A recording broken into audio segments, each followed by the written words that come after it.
Bismillah. Assalomu alaykum. Aramizda ағайын, Alloh razı olsun. Bakar Jumadan Jarqinbekұлы. Alloh taolo barchangizga bugungi kunning bereketini bersin. Bugun o'zlaringizga toza tabiiy shol dorilardan tayyorlangan bir retsept tanishtirib kelib o'tir. Bu bizga yem qiladigan navqasning shol dorilarga ta'sirisi.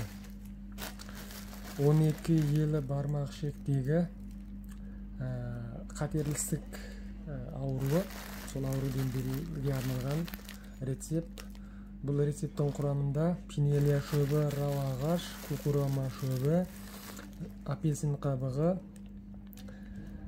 қара желке шөп, жусан, қара берді, таукар тобы, саралжын шұғынық шөбі, ақ шұғынық шөбі, пинелия, алақат, күмбез шөп,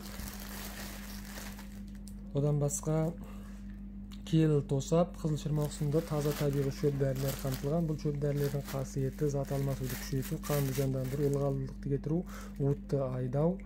Нәтижесінде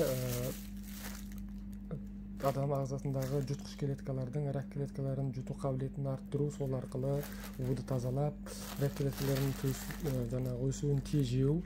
Нәтижесінде оң энергияны толықтау, кері теріс энергияларды айдау, сол арқылы тепе-теңдікті қалпына келтіру, адам ағзасындағы сонымен сол қатерлі ісіктің жақсы бағытқа қарай бет талысын қалпына келтіріп, Құдай қаласа сол аурумен адамға күресуге сондай бір мүмкіндіктер пайда қылып, сол аурудан жақсы ем туғызуға себеп болады, Құдай қаласа.